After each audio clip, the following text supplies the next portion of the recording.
안녕하세요. 이야기로 이해하는 수학의 원리, 수학으로 푸는 세상의 비밀의 MC 김수현입니다. 안녕하세요. 일상 속 수학 이야기를 재미있게 들려드릴 수학 스토리텔러 박경미입니다. 네, 골백번 잘못했다. 명절을 쇠고 나니 온몸이 쑤신다. 주문동의를 보니 감개가 무량하다. 이렇게 우리가 일상생활에서 자주 쓰는 언어들 속에 단위를 나타내는 단어들이 많이 있다는 사실 여러분들 모르셨죠? 이 골백번의 골은요, 경을 나타내는 10의 16제곱, 그리고 온몸이 아프다에서 오는요, 숫자 100을 나타내는 순수 우리말입니다. 그리고 주문동의의 주문은 천을 뜻하는데요. 그래서 주문둥이는 2000년 1월 1일 태어난 신생아를 나타내는 그런 말이죠. 예, 이런 일상어 속에 있는 수를 표현을 하려면은 특히 골백번의 골 같은 경우 0을 굉장히 많이 붙여야 되잖아요. 그런데 이렇게 큰 수를 읽고 씀에 있어서 간편함을 줄 수 있는 획기적인 방법이 있는데 그게 바로 거듭제곱입니다. 아, 거듭제곱. 사실 어렸을 때부터 많이 듣고 써왔지만 그 뜻을 정의하기가 참 쉽진 않거든요. 예, 일단 거듭제곱의 말뜻부터 알아보면은요, 제곱은 제 스스로 곱한다. 그러면 거듭제곱은 거듭하여 제 스스로 곱한다가 되겠죠. 네. 사실 수학 시간에는 제곱 대신에 자승이라는 표현도 쓰는데요. 스스로 자 곱할 승자니까는 제곱과 결국 이제 같은 뜻이 되겠죠. 그래서 자승, 삼승 이렇게 표현도 많이 하는데 그것보다는 순 한글인 제곱, 세제곱이 더 아름다운 우리말이니까 선호하는 게 좋을 것 같습니다. 네, 확실히 교수님께서 정의를 내려주시니까 조금 더 확실해지고 이해가 되는 것 같습니다. 오늘 저희가 알아볼 내용은 바로 이 거듭제곱의 위력과 그리고 큰 수를 나타내는 단위입니다. 아직도 나는 조금 헷갈린다, 아리송하다 하시는 분들을 위해서 영상으로 준비해 왔습니다. 기초부터 차근차근 한번 짚어보죠. 우리가 즐겨 먹는 자장면 속에도 놀라운 거듭제곱의 신비가 숨겨져 있는데요. 밀가루 반죽을 흔들고 꼬아서 몇 차례 늘리면 어느덧 마술처럼 수십, 수백 가닥의 면발이 만들어지는 과정. 다들 한 번씩 보셨을 겁니다. 바로 기하급수적으로 늘어나는 거듭제곱의 원리인데요. 한 줄이었던 면발을 한 번 흔들 때마다 이가 곱해져 짧은 시간 안에 면발의 수가 엄청나게 불어나게 되죠. 이렇게 거듭제곱을 표현할 때는 곱하는 수를 먼저 쓰고 곱한 횟수를 오른쪽 위에 작게 쓰는데요. 큰 수를 밑, 작은 수를 거듭제곱의 지수라고 합니다. 하나의 수를 여러 번 곱하는 연산인 거듭제곱.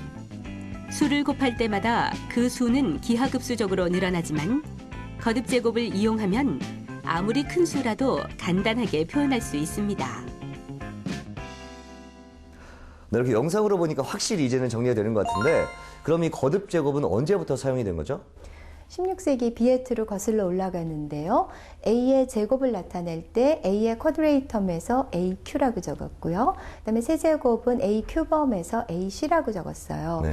이것도 간편한 방법이기는 한데 제곱, 세제곱, 네제곱 각각 알파벳을 정해야 되니까 좀 번거롭겠죠. 그래서 17세기 데카르트에 이르게 되면은 x의 이제 거듭제곱이라면 x를 몇 번 곱했는지를 나타내는 것을 지수로 표현을 했어요. 숫자로요. 네. 이렇게 위에다 이제 작게 적은 거죠. 근데 이 데카르트는 사실 우리 프로에서도 예전에 다뤘는데요. 네. 데카르트가 누워 있다가 파리의 움직임을 보고 그 위치를 나타내기 위해서 좌표평면을 고안했다 하는 일화 소개드렸죠. 기억나요. 그리고 이 데카르트가 아주 멋진 말을 했잖아요. 나는 생각한다, 고로 존재한다. 참 멋있는 분 같아요. 예, 이 데카르트의 방식, 밑과 지수로 표현하는 방식에서는요. x의 100제곱이 되더라도 x를 100번 곱했다는 걸 100번 쓰지 않더라도 네. x의 100제곱, 지수로 이렇게 표현하면 되니까는 아주 간편해지죠. 그리고 이렇게 비에트와 데카르트를 거치면서 수식을 표현하는 것이 아주 간명해지면서 식을 연구하는 분야인 대수학이 급속도로 발전을 하게 됐고요. 17세기 말에 이르면은 이 식에 대해서 미분과 적분을 하는 미적분학의 정립으로까지 이어지게 됩니다. 네. 근데 이 지수랑 관련해서 또 한 가지 소개해드리고 싶은 것은요. 북한에서는 지수를 어깨수라고 해요. 네. 왜 그럴까요? 뭐 단순하게 생각하면 숫자 옆에 작게 이렇게 쓰잖아요. 약간 오른쪽 위쪽에 어깨처럼 보이는 곳에 그래서 그런 게 아닐까. 예, 맞습니다. 이 어깨수는 어깨쯤에 그 지수를 적게 되니까는 나온 말인데요. 네. 이 어깨수라는 용어, 순 한글 용어인데 네. 굉장히 이제 이해하기가 쉽죠. 그래서 네. 북한의 한글 용어 중에는 그 용어 자체로서 뜻을 파악할 수 있는 경우들이 많이 있습니다. 네. 이렇게 거듭 제곱의 표기는 데카르트가 정립을 했지만 동양과 서양을 막론하고 이 거듭 제곱의 이 문제들이 많이 발견되고 있다 이런 얘기 들었거든요. 거듭제곱과 관련된 대표적인 네. 문제 중에 하나는 13세기 이탈리아의 수학자 피보나치가 지은 삼반서에 나타나는데요. 네. 거기 있는 문제 하나 소개드리면은요. 이제 로마로 가는 길에 7명의 노파를 만났고 각 노파는 7마리의 노새를 끌고 있고 각 노새에는 7자루가 실려 있고 그 다음에 각 자루에는 7개의 빵이, 각 빵에는 7개의 칼이 꽂혀 있고 각 칼에는 7개의 칼집이 있다. 그랬을 때 그 개수를 모두 구하여라 하는 건데 그거는 이제 7 플러스 7의 제곱 플러스해서 7의 6제곱까지 구하면 되겠죠. 네. 중국 한나라 때부터 이 당나라에 거쳐서 완성된 수학책이죠. 산경 10서 중에 하나인 손자 산경에도 제34문에 이것과 비슷한 내용의 문제들이 있다고 들었어요. 근데 참 신기한 게 동양과 서양 전혀 떨어져 있는데도 불구하고 비슷한 유형의 문제들이 나오고 있다는 게 놀랍고 신기합니다. 그렇죠. 동서양이 서로 교류를 하고 거듭제곱 문제를 만들어낸 것이 아닐 텐데요. 네. 그러고 보면은 수학은 어떤 인류의 보편적인 지성의 결과가 아닌가 하는 생각을 다시 한번 해보게 됩니다. 네. 영상에서도 봤지만 이 거듭 제곱의 재미는 또 기하급수적으로 늘어난다 여기 있잖아요. 근데 이 위력도 굉장히 대단하다고 들었어요. 예. 거듭제곱의 위력을 구체적으로 느껴볼 수 있는 재밌는 예를 2가지 준비했는데요. 네. 우선 첫 번째 것은 체스판하고 관련되는 것입니다. 네. 인도에 한 왕이 있었는데요. 굉장히 호전적이라서 전쟁을 좋아했다고 해요. 네. 그러니까 백성들이 항상 불안한 거예요. 그렇죠. 그래서 그걸 보던 한 신하가, 굉장히 영리했던 그 세타라는 신하가 체스를 소개했어요. 체스는 서양 장기라고 불리죠. 그러니까 8개의 가로 칸, 그 다음에 8개의 또 세로 칸. 그래서 총 64개의 칸이 있는데 그 칸에다가 이제 다양한 말을 놓고 움직이면서 이제 승부를 겨루는 게임인데 그 병력의 많고 적음을 떠나서 어떤 전략에 의해서 승패가 갈리는 아주 지능 게임이죠. 네. 그래서 왕이 이 체스에 푹 빠지게 됐고 그래서 이제 진짜 전쟁을 하지 않고 체스를 통한 축소판 간접 전쟁을 하게 됐다고 해요. 네. 그러니까 이제 왕이 굉장히 그 신하한테 세타한테 고마워서 어떤 답례품을 주면 좋겠는가 하고 물었어요. 네. 근데 수현 씨 같으면 뭐라 답하시겠어요? 아, 저요? 네. 저는 지금 같으면은 여자친구? 네. 아, 네. 역시 일관되게 여자친구를 원하시는군요. 네. 근데 세타는 이제 그런 소원이 아니라 미라를 달라고 했는데요. 미라요? 어떤 방식으로 미라를 달라고 했냐 하면은 체스판의 첫 번째 칸에는 한 알, 네. 두 번째 칸에는 2알, 그렇게 해서 계속 2배씩, 세 번째 칸에는 4알, 네 번째 칸에는 8알. 이런 식으로 체스판 64개를 다 채워달라고 했어요. 생각보다 그 미랄 많지 않을 것 같은데 소박하네요, 참. 그렇죠. 왕도 처음에는 소박한 그런 주문이라고 생각을 했는데 네. 계산을 해보고는 이내 그렇지 않다는 것을 알았죠. 한번 그 개수를 생각을 해보면은요. 네. 이제 첫 번째 한 알, 두 번째 칸에는 2알, 세 번째 칸에는 4알은 2의 제곱이죠. 네 번째 칸에 8은 2의 세제곱이죠. 네. 그런 식으로 한다면 64번째 칸에는 2의 63제곱에 해당하는 미랄이 담기겠죠. 와, 2의 63제곱이요? 좀 계산을 해본 적이 없어서 얼마만큼의 숫자인 거죠, 이게? 그러니까 이제 미랄의 개수를 다 더해보면은요. 1, 2, 4, 8, 16, 32, 64, 128, 256, 512, 1024 이런 식으로 쭉 해서 네. 2의 63제곱까지 더하게 되면 그 네. 값은 2의 64제곱 마이너스 1이 되는데요. 네. 그거는 약 1845경이 돼요. 1845경이요? 제가 조까지는 그래도 숫자를 써봤는데 경은 사실 뭐 써본 적이 없거든요. 본 적도 없고 그걸 어떻게 해석이 되는지 정말 어마어마한 숫자네요. 저 1845 경계의 미랄, 구체적으로 와닿지 않으니까 네. 한번 가마니로 생각을 해봤는데요. 쌀 80kg 한 가마니에 약 260만 개의 쌀알이 담긴다고 해요. 네. 미랄도 같다고 생각을 할 때 약 7조 가마니의 미랄이 되는 거죠. 미랄 그 하나씩 쌓여서 7조 가만히 세타 정말 똑똑한 사람이군요. 참 대단한 것 같습니다. 자, 또 마치 시간과 또 복리의 효과가 나타나는 그런 것 같은데 미랄 우습게 갔다가 정말 그 왕은 쫄딱 망할 것 같네요. 자, 이렇게 방금 큰 수 또 말씀을 해주셨잖아요. 조, 뭐 경, 숫자가 나왔는데 우리 일상생활 속에서도 이런 단위들이 나타나는 그 단어들이 많이 있다고 들었어요. 대표적인 예가 불가사의인데요. 우리가 짐작조차 할 수 없는 그런 이상한 일을 불가사의하다 이렇게 얘기하잖아요. 그렇죠. 근데 이 불가사의는 10의 64제곱에 해당하는 그런 수의 단위이고요. 또 10의 52제곱에 해당하는 것은 항하사라고 하는데 그 뜻을 살펴보면 항하는 인도의 겐지스강을 말하고요. 사는 모래사니까 겐지스강의 모래 아래 개수가 되겠죠. 아마 10의 52제곱쯤 되지 않을까 네. 싶은데요. 이렇게 유명한 것들이 또 뜻을 갖게 되는 경우가 있잖아요. 저도 알고 있는 게 구글인데요. 이게 검색 엔진인데 사전에 검색하다라는 뜻으로 등재됐다고 하더라고요. 또 이 구글에 재밌는 일화가 있다고 들었는데 어떤 것들이 있을까요? 예, 구글, GOOGLE잖아요. 네. 그런데 이거는 어디에서 온 거냐 하면은 10의 100제곱을 뜻하는 구골, GOOGOL에서 왔다고 해요. 네. 한 일화에 따르면은 이 회사명을 구골로 등록을 하려고 했대요. 왜냐하면은 이 검색을 통해서 엄청난 양의 정보를 얻을 수 있기 때문에. 그런데 그 회사 스펠링을 잘못 적어서 구글로 바뀌었다는 그런 이야기가 있어요. 또 구골이라는 수의 단위에서 한 걸음 더 나아간 것이 구골플렉스인데요. 10의 구골 제곱을 말해요. 그러니까 10의 100제곱이 되는 거죠. 근데 아까 회사 이름에서 구골이 구글로 바뀌었잖아요. 그렇죠. 그래서 사옥 이름도 구골플렉스라고 하려고 했는데 그러면 이제 구글플렉스로 일관성 있게 가야 되겠죠.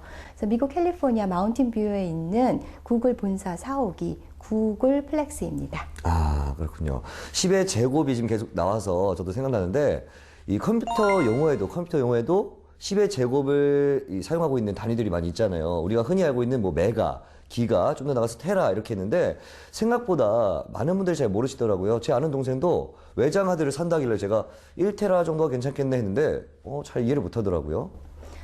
예, 그쪽 단위도 한번 알아보죠. 네. 일단 킬로는 10의 세제곱이죠. 1km는 1000m이니까는요. 네. 10의 세제곱이고 10의 6제곱이 메가, 그다음에 10의 9제곱이 기가, 10의 12제곱이 테라 이렇게 가는데요. 근데 지금 여기서 잘 살펴보면은요. 킬로, 메가, 기가, 테라, 페타 여기는 이제 10의 세제곱씩 공이 3개씩 붙어 가는데요. 네. 우리 아까 알아봤던 이제 만, 억, 조 여기서는 10의 4제곱으로 올라가거든요. 네. 그래서 이 서양의 단위들은 공이 3개씩 붙는 천진법이고요. 네. 그다음에 동양의 단위들은 공이 4개씩 붙는 만진법이라고 할 수가 있습니다. 아, 그래서 사실 영어로 큰 수를 말하려고 하면 참 헷갈리는 것 같아요. 그렇죠. 그러니까 예를 들어서 1억이다. 그러면은 억에 해당하는 영어 단어가 있지가 않는 거예요. 네. 그러니까는 억을 이야기하려면은 100만이 100개 있다. 네. 그래서 100 million 이렇게 얘기를 해야 되거든요. 그렇죠. 그래서 영어로 큰 수 이야기하는 게 더 어려운 것 같고요. 그 다음에 우리가 이 콧말을 찍잖아요. 큰 수를 쓸 때. 근데 세 자리마다 콧말을 찍는단 말이에요. 그거는 천진법, 서양수의 단위에 더 어울리는 거예요. 네. 그러니까 콤마가 하나 있은 다음에는 1000이고요. 그 다음에 두 번째 콤마가 있은 다음에는 밀리언, 100만이 되는 거죠. 네. 그러니까 우리 방식대로 그러니까 10의 4제곱인 만, 10의 8제곱인 억 이런 식으로 나가려면은 네 자리마다 콤마를 찍는 게 더 편리할 수도 있겠죠. 네. 사실 큰 수를 셀 때 저도 그렇지만 1, 10, 100, 1000 이렇게 세는 분들 많거든요. 오늘 교수님 말씀을 듣고 그래서 이렇게 어렵게 느껴졌구나 생각하는 분들도 많을 것 같습니다. 자, 그럼 여기서 큰 수의 단위를 한번 정리하고 넘어가도록 하겠습니다.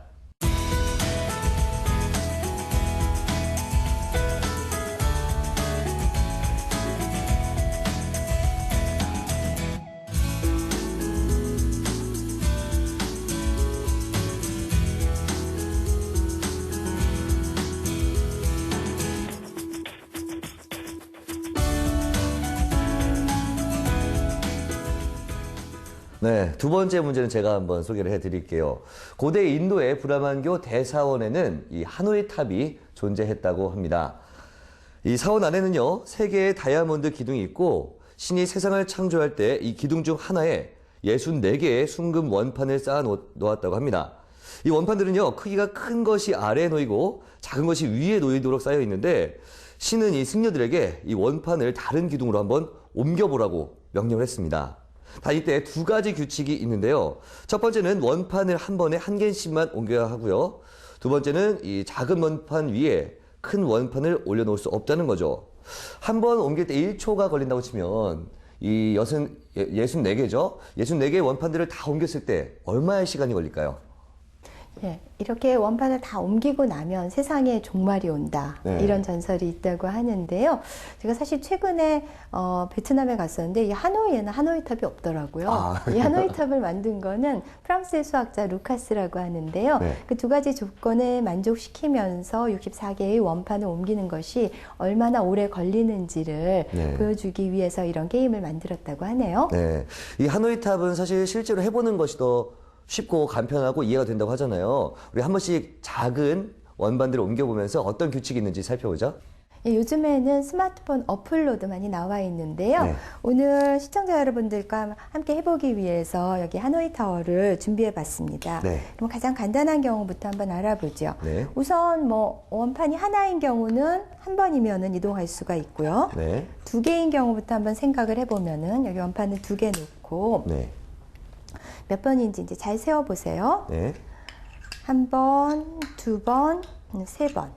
그러니까 원판이 2개일 때는 3번이 필요하다. 그 다음에 이제 3개인 경우 한번 해볼까요? 네. 한 번, 2번, 3번, 4번, 5번, 6번, 7번. 네. 그러니까 원판이 3개일 때는 7번의 일곱 번. 이동이 필요하고요.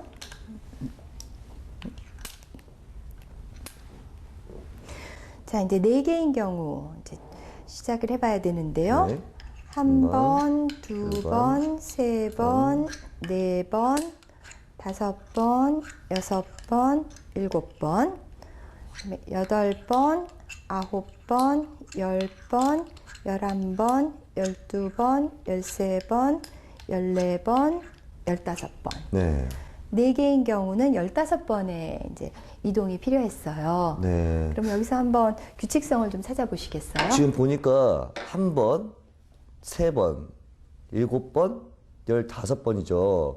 이게 2의 거듭 제곱 수만큼 지금 늘어난다 이렇게 볼 수 있는 것 같은데요. 그렇죠. 원판의 개수가 늘어날 때마다 이동 횟수는 2의 거듭 제곱만큼 증가하고 있는데요. 네. 한번 더 규칙성을 생각을 해보면은요. 원판을 2개 옮길 때는 3번이 필요했죠. 네. 그거는 2의 제곱 마이너스 1이고요. 그 다음에 원판이 3개일 때는 7번의 이동이 필요했는데 그거는 2의 세제곱인 8 마이너스 1이 되죠. 그 다음에 우리가 지금 4개까지 옮겨봤죠. 그렇죠. 4개 옮길 때는 15였는데 그거는 2의 4제곱인 16 마이너스 1이죠.